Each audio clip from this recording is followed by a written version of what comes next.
சற்று முன் கிடைக்கப்பெற்ற மிக மிக முக்கியமான செய்தி ஒன்று வெளியாகியிருக்கு. திமுக கூட்டணியிலிருந்து வெளியேறி தனித்து போட்டியிடும் திருமாவளவன். புதுச்சேரியில் வருகிற ஏப்ரல் 9ஆம் தேதி சட்டமன்ற தேர்தல் நடைபெற இருக்கு. மொத்தமாக 30 தொகுதிகள் கொண்ட புதுவையில் திமுக, காங்கிரஸ், விசிக, கம்யூனிஸ்ட் கட்சிகள் கூட்டணி அமைத்து தேர்தலை சந்திப்பதா அறிவிச்சாங்க. ஆனால் இந்த கூட்டணியில் தொகுதி பங்கீடு வேட்புமனு தாக்கலின் கடைசி நாள் வரை நீடித்தது.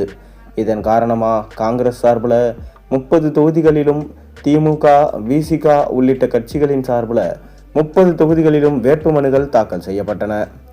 இதனைத் தொடர்ந்து காங்கிரஸ் கட்சி 16 தொகுதிகளிலும், திமுக மற்றும் அதன் கூட்டணி கட்சிகள் 14 தொகுதிகளிலும் போட்டியிடுவதா அறிவிக்கப்பட்டன.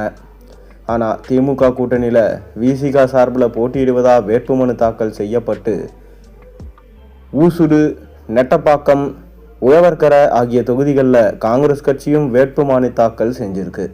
இதனால் விசிக நிர்வாகிகள் மத்தியில் குழப்பம் உருவாகியிருக்கு. மேலும் திமுக கூட்டணியில் 2 தொகுதிகளை ஒதுக்க கோரிக்கை வைக்கப்பட்ட நிலையில் விடுதலை சிறுத்தைகள் கட்சிக்கு 1 தொகுதி ஒதுக்க திமுக முன்வந்ததா சொல்லப்படுகிறது. இந்த நிலையில் இன்று காலை பரபரப்பு அறிக்கை ஒன்று வெளியிட்ட திருமாவளவன் புதுவையில் விசிக தனித்து போட்டியிடுவதாக கூறி பரபரப்பை கிளப்பினார்.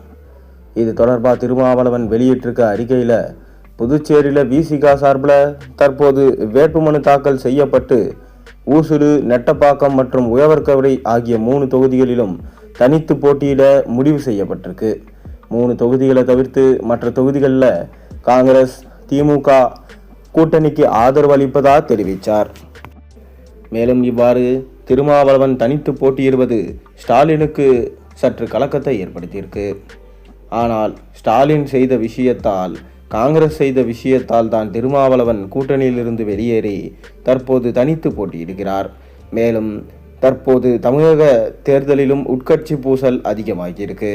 தொடர்ந்து கூட்டணி கட்சிகள் 20 to 25 கட்சிகள் திமுக கூட்டணியில் உள்ளன. அவர்களுக்கு சரியான தொகுதி பங்கீடுகளை பிரித்து தர முடியாமல் ஸ்டாலின் திணறி கொண்டிருக்கிறார். ஏற்கனவே தமிழக வாழ்வுரிமை கட்சி வேல்முருகன் வெளியே சென்று விட்டார். தொடர்ந்து திமுக கூட்டணியிலிருந்து மிக முக்கியமான கட்சிகள் அனைத்தும் வெளியே செல்ல தற்போது ஆயத்தமாகி கொண்டிருக்கிறது. இதனால் திமுக இம்முறை பலத்த அடி வாங்கும் எனவும், இதற்கு காரணம் புதியதாக வந்த கட்சிகளுக்கு நிறைய தொகுதிகளை வாரி வழங்குகிறீர்கள், ஆனால் காலம் காலமாக திமுகவில் சேவை செய்து வரும் எங்களை கவனிக்கவில்லை என்றுதான் ஆதங்கம் தெரிவிக்கிறார்கள். தொடர்ந்து திமுகவில் இப்படி உட்கட்சி பூசல் நடப்பது பெரும் ஆபத்தை ஸ்டாலினுக்கு ஏற்படுத்தும் என்று தற்போது சொல்லப்படுகிறது.